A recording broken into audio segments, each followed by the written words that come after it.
ela sentiria falta do que deveria ser seu. Não, eu não te contei tudo. Ainda queria ver se escapava contando a mim mesma só um pouco. Mas a minha liberação só se fará se eu tiver o despudor de minha própria incompreensão. Porque, sentada na cama, eu não me disse. Me deram tudo, e olha só o que é tudo. É uma barata que é viva e que está à morte. E então olhei o trinco da porta. Depois olhei a madeira do guarda-roupa. Olhei o vidro da janela. Olha só o que é tudo. É um pedaço de coisa. É um pedaço de ferro, de saibro, de vidro. Eu me disse, olha pelo que lutei, para ter exatamente o que eu já tinha antes. Rastejei até as portas se abrirem para mim, as portas do tesouro que eu procurava. E olha o que era o tesouro. O tesouro era um pedaço de metal, era um pedaço de cal de parede, era um pedaço de matéria feita em barata.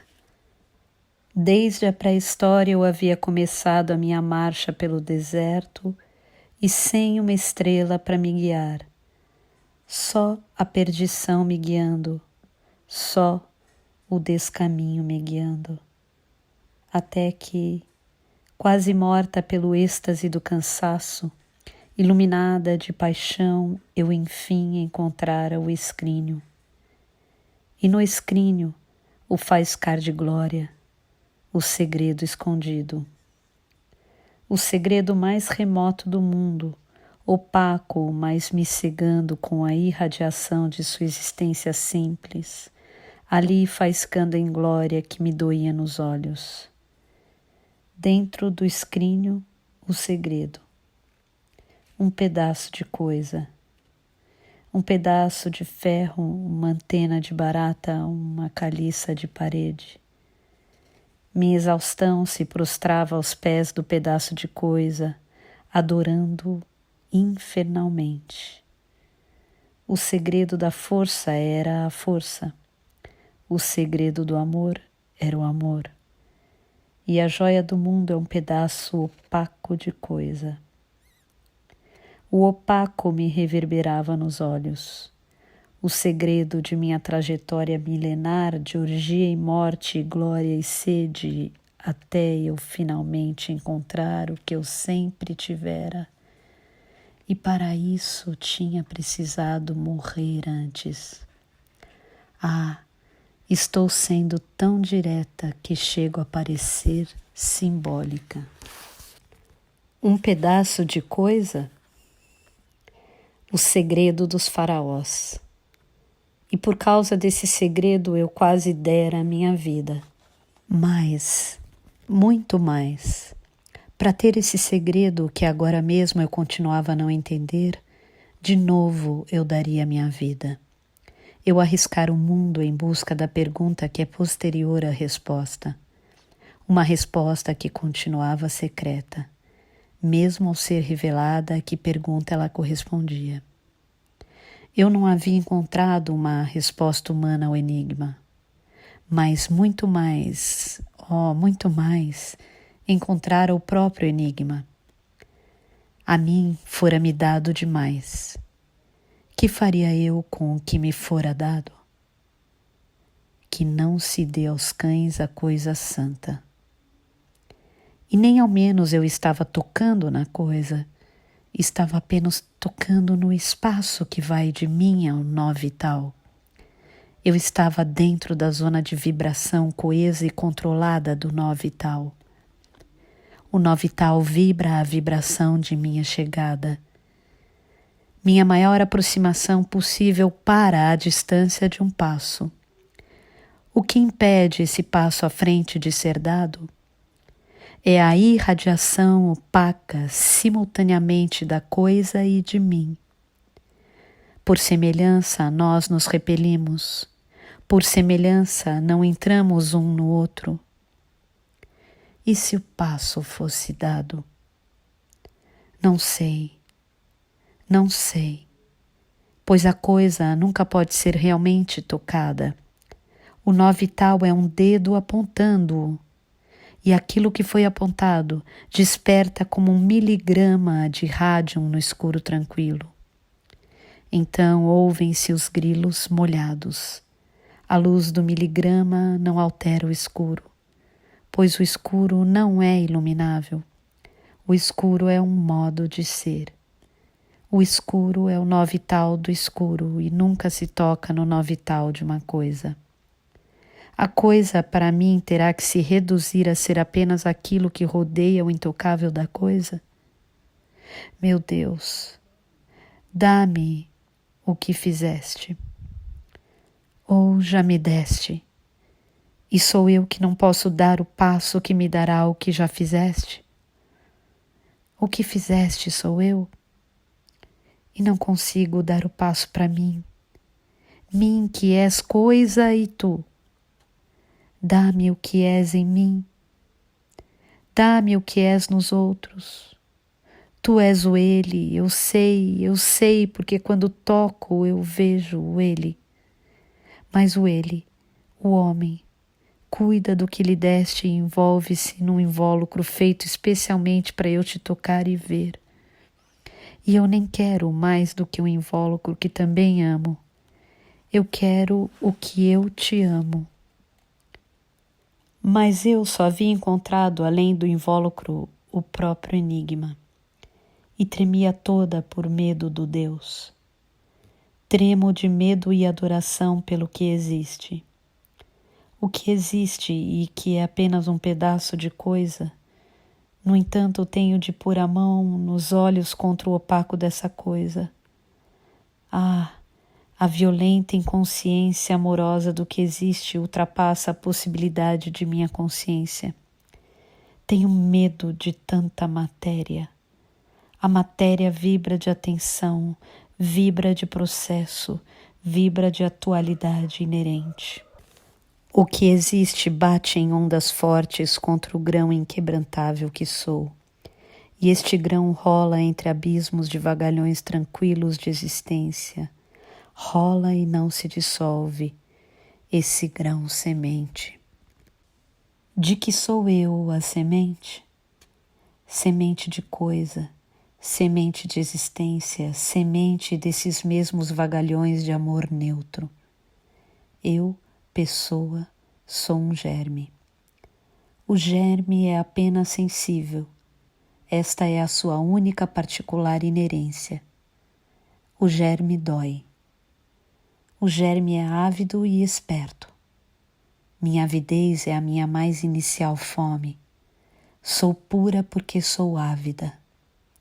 Do germe que sou também é feita esta matéria alegre, a coisa, que é uma existência satisfeita em se processar, profundamente ocupada em apenas se processar, e o processo vibra todo. Esse pedaço de coisa dentro do escrínio é o segredo do cofre, e o próprio cofre também é feito do mesmo segredo, o escrínio onde se encontra a joia do mundo. Também o escrínio é feito do mesmo segredo. Ah, e tudo isso eu não quero. Odeio o que consegui ver. Não quero esse mundo feito de coisa. Não quero. Mas não posso me impedir de me sentir toda ampliada dentro de mim pela pobreza do opaco e do neutro. A coisa é viva como ervas. E se isso é o inferno, é o próprio paraíso. A escolha é minha. Eu é que serei demoníaca ou anjo. Se eu for demoníaca, este é o inferno. Se eu for anjo, este é o paraíso. Ah, envio meu anjo para aparelhar o caminho diante de mim. Não, não o meu anjo, mas a minha humanidade e sua misericórdia. Enviei o meu anjo para aparelhar o caminho diante de mim, e para avisar as pedras que eu ia chegar e que se adoçassem a minha incompreensão. E foi o meu anjo mais suave quem encontrou o pedaço de coisa. Ele não podia encontrar senão o que era, pois mesmo quando algo cai do céu, é um meteorito, isto é um pedaço de coisa. O meu anjo me deixa ser adorada de um pedaço de ferro ou de vidro. Mas é a mim que caberá impedir-me de dar nome à coisa. O nome é um acréscimo e impede o contato com a coisa. O nome da coisa é um intervalo para a coisa. A vontade do acréscimo é grande, porque a coisa nua é tão tediosa. Porque a coisa nua é tão tediosa. Ah, então era por isso que eu sempre havia tido uma espécie de amor pelo tédio e um contínuo ódio dele. Porque o tédio é insosso e se parece com a coisa mesmo. E eu não fora grande bastante. Só os grandes amam a monotonia. O contato com o supersom do atonal tem uma alegria inexpressiva que só a carne, no amor, tolera. Os grandes têm a qualidade vital da carne e não só toleram o atonal, como a ele aspiram. Minhas antigas construções haviam consistido em continuamente tentar transformar o atonal em tonal, em dividir o infinito numa série de finitos, e sem perceber que o finito não é quantidade, é qualidade. E meu grande desconforto nisso tudo tinha sido de sentir que, por mais longa que fosse a série de finitos, ela não esgotava a qualidade residual do infinito. Mas o tédio fora a única forma como eu pudera sentir o atonal. E eu só não soubera que gostava do tédio porque sofria dele. Mas em matéria de viver, o sofrimento não é medida de vida. O sofrimento é subproduto fatal e, por mais agudo, é negligenciável. Oh, e eu que deveria ter percebido tudo isso tão anteriormente. Eu que tinha como meu tema secreto o inexpressivo. Um rosto inexpressivo me fascinava. O momento que não era clímax me atraía. A natureza. O que eu gostava na natureza era o seu inexpressivo vibrante. Ah, não sei como te dizer, já que só fico eloquente quando erro. O erro me leva a discutir e a pensar. Mas como te falar, se há um silêncio quando acerto? Como te falar do inexpressivo? Até mesmo na tragédia, pois a verdadeira tragédia está na inexorabilidade do seu inexpressivo, que é sua identidade nua. Às vezes nós mesmos manifestamos o inexpressivo. Em arte se faz isso. Em amor de corpo também. Manifestar o inexpressivo é criar.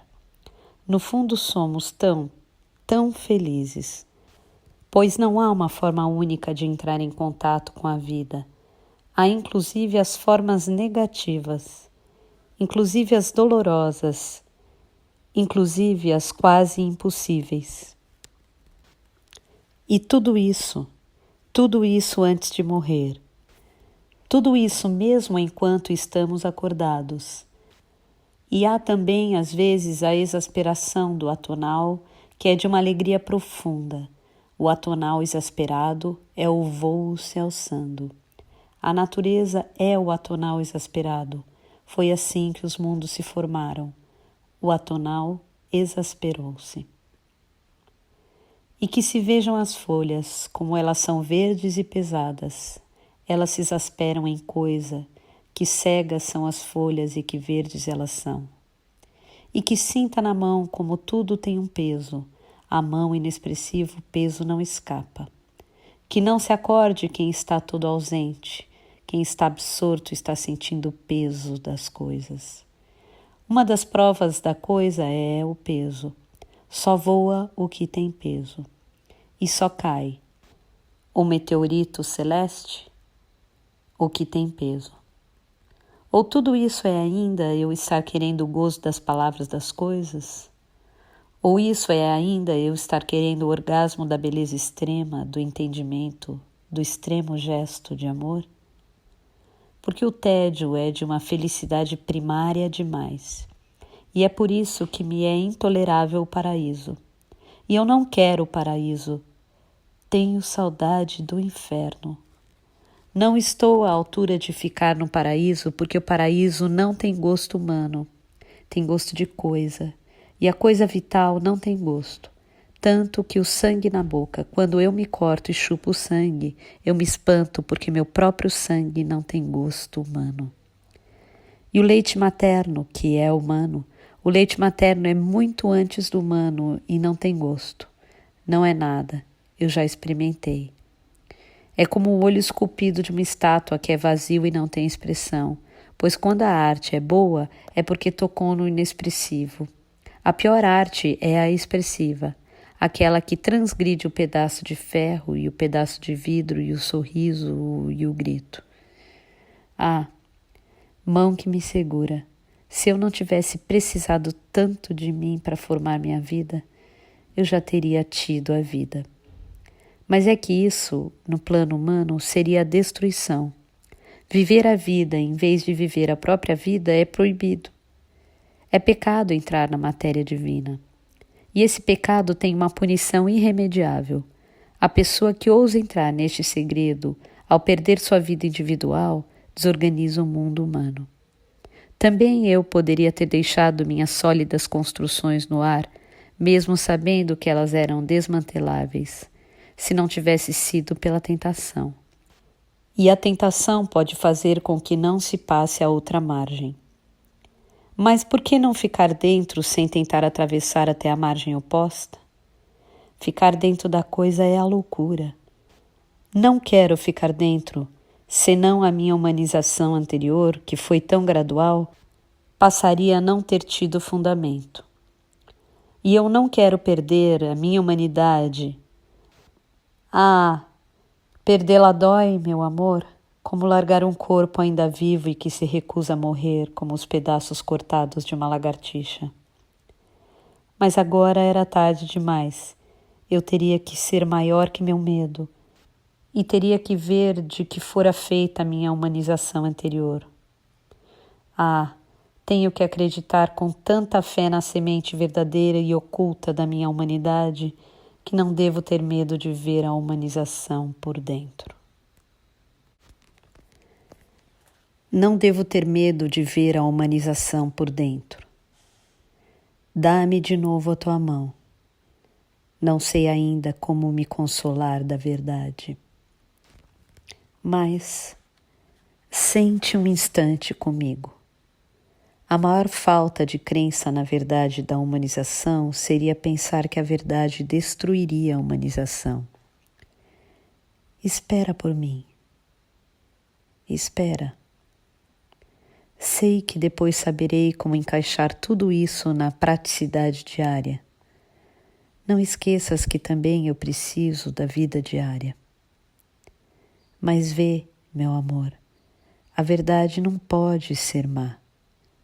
A verdade é o que é. E exatamente por ser imutavelmente o que é, ela tem que ser a nossa grande segurança.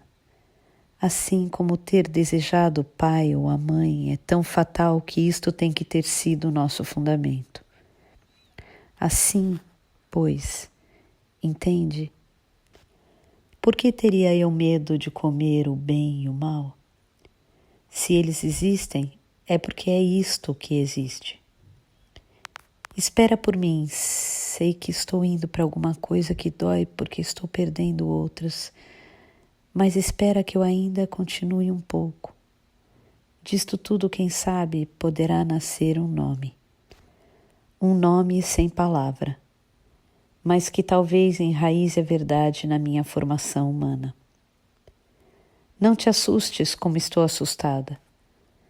Não pode ser ruim ter visto a vida no seu plasma. É perigoso, é pecado, mas não pode ser ruim porque nós somos feitos desse plasma. Escuta, não te assustes. Lembra-te que eu comi do fruto proibido e, no entanto, não fui fulminada pela orgia de ser. Então, ouve. Isso quer dizer que me salvarei ainda mais do que eu me salvaria se não tivesse comido da vida. Ouve. Por eu ter mergulhado no abismo é que estou começando a amar o abismo de que sou feita. A identidade pode ser perigosa por causa do intenso prazer que se tornasse apenas prazer. Mas agora estou aceitando amar a coisa. E não é perigoso. Juro que não é perigoso. Pois o estado de graça existe permanentemente. Nós estamos sempre salvos. Todo mundo está em estado de graça. A pessoa só é fulminada pela doçura quando percebe que está em graça.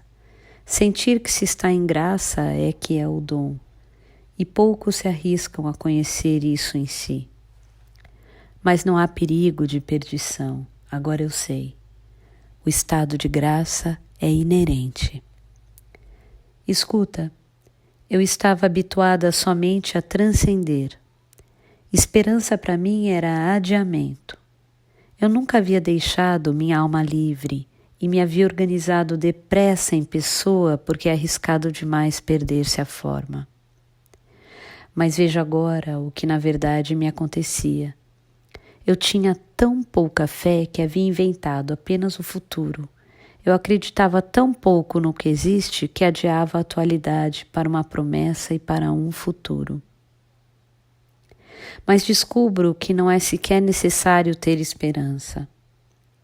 É muito mais grave. Sei que estou de novo mexendo no perigoso e que deveria calar-me para mim mesma. Não se deve dizer que a esperança não é necessária, pois isto poderia vir a se transformar, já que sou fraca, em arma destruidora, e para ti mesmo em arma utilitária de destruição. Eu poderia não entender e tu poderias não entender que prescindir da esperança, na verdade, significa ação, e hoje. Não é destruidor. Espera, deixa eu nos entender. Trata-se de assunto proibido não porque é ruim, mas porque nós nos arriscamos. Sei que se eu abandonar o que foi uma vida toda organizada pela esperança, sei que abandonar tudo isso em prol dessa coisa mais ampla que é estar vivo. Abandonar tudo isso dói como separar-se de um filho ainda não nascido. A esperança é um filho ainda não nascido, só prometido, e isso machuca. Mas sei que ao mesmo tempo quero e não quero mais me conter. É como na agonia da morte. Alguma coisa na morte quer se liberar e tem ao mesmo tempo medo de largar a segurança do corpo. Sei que é perigoso falar na falta de esperança, mas ouve. Está havendo em mim uma alquimia profunda e foi no fogo do inferno que ela se forjou. E isso me dá o direito maior, o de errar. Escuta sem susto e sem sofrimento. O neutro do Deus é tão grande e vital que eu, não aguentando a célula do Deus, eu a tinha humanizado. Sei que é horrivelmente perigoso descobrir agora que o Deus tem a força do impessoal. Porque eu sei que é como se isso significasse a destruição do pedido. E é como se o futuro parasse de vir a existir. E nós não podemos, nós somos carentes. Mas ouve um instante. Não estou falando do futuro, estou falando de uma atualidade permanente. Isto quer dizer que a esperança não existe porque ela não é mais um futuro adiado, é hoje. Porque o Deus não promete, Ele é muito maior que isso. Ele é e nunca para de ser. Somos nós que não aguentamos esta luz sempre atual e então a prometemos para depois, somente para não senti-la hoje mesmo e já. O horror é que sabemos que é em vida mesmo que vemos Deus. É com os olhos abertos mesmo que vemos Deus. E se adio a face da realidade para depois de minha morte, é porque astúcia, porque prefiro estar morta na hora de vê-lo. E assim penso que não o verei realmente, assim como só tenho coragem de verdadeiramente sonhar quando estou dormindo. Sei que o que estou sentindo é grave e pode me destruir, porque é como se eu estivesse me dando a notícia de que o reino dos céus já é. E eu não quero o reino dos céus, eu não o quero, só aguento a sua promessa. A notícia que estou recebendo de mim mesma me soa cataclísmica e de novo perto do demoníaco. Mas é só por medo. É medo. Pois prescindir da esperança significa que eu tenho que passar a viver e não apenas a me prometer a vida. E este é o maior susto que eu posso ter. Antes eu esperava, mas o Deus é hoje. Seu reino já começou. E seu reino, meu amor, também é deste mundo. Eu não tinha coragem de deixar de ser uma promessa, e eu me prometia. Assim como um adulto que não tem coragem de ver que já é adulto e continua a se prometer a maturidade. E eis que eu estava sabendo que a promessa divina de vida já está se cumprindo, e que sempre se cumpriu. Anteriormente, só de vez em quando eu era lembrada, numa visão instantânea e logo afastada, de que a promessa não é somente para o futuro, é ontem e é permanentemente hoje. Mas isso me era chocante. Eu preferia continuar pedindo sem ter a coragem de já ter. E eu tenho. Eu sempre terei. É só precisar que eu tenho. Precisar não acaba nunca, pois precisar é a inerência do meu neutro. Aquilo que eu fizer do pedido e da carência, esta será a vida que terei feito da minha vida.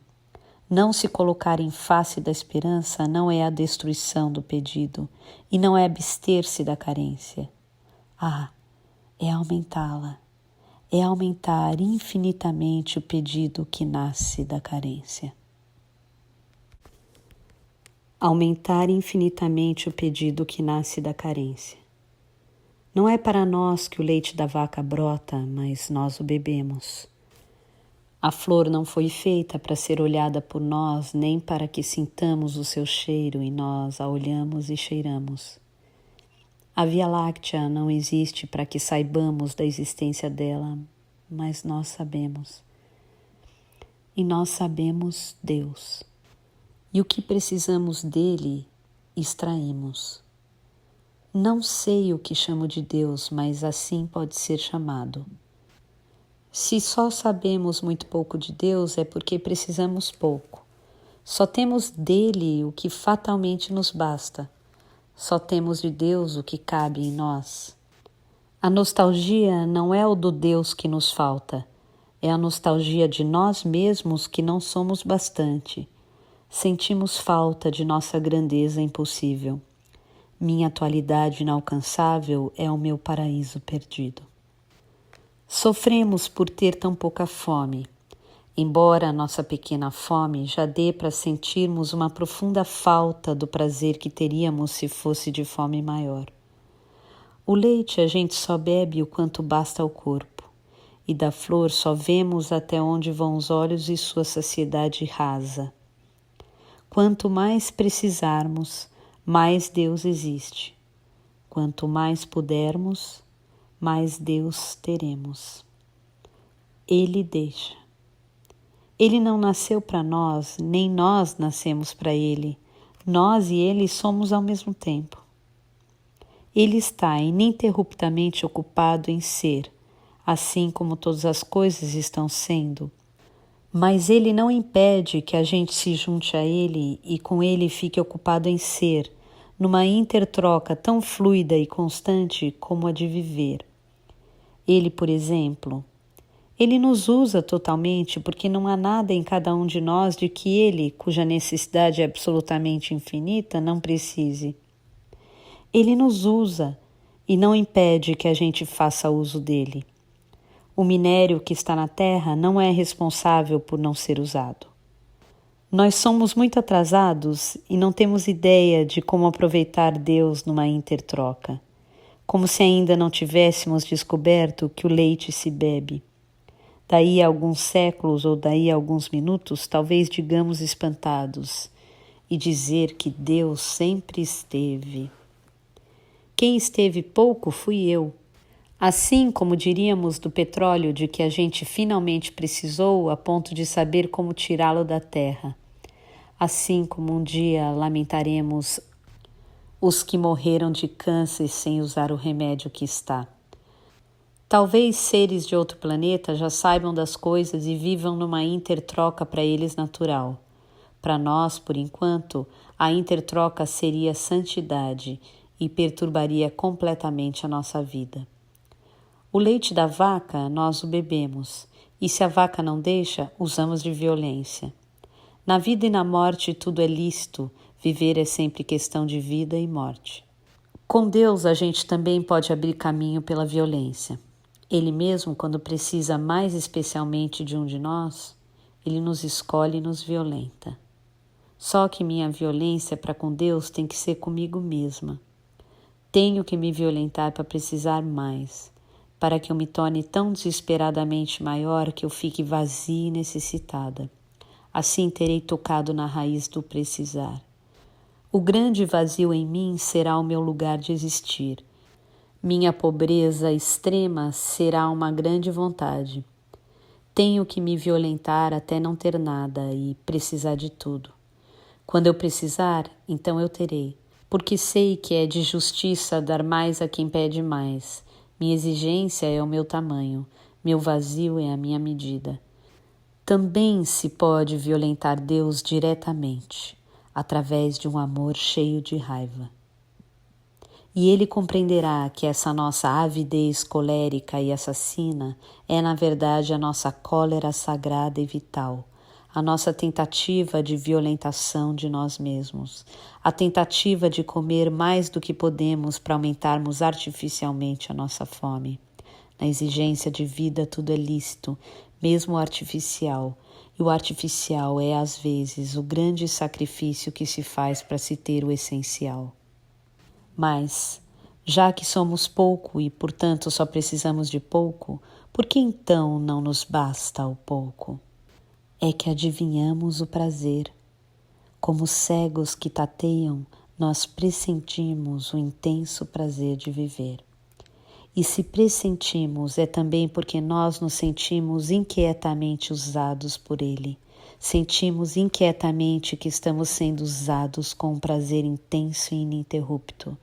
Aliás, a nossa salvação, por enquanto, tem sido a de pelo menos sermos usados. Não somos inúteis, somos intensamente aproveitados por Deus. Corpo e alma e vida são para isso. Para a intertroca e o êxtase de alguém.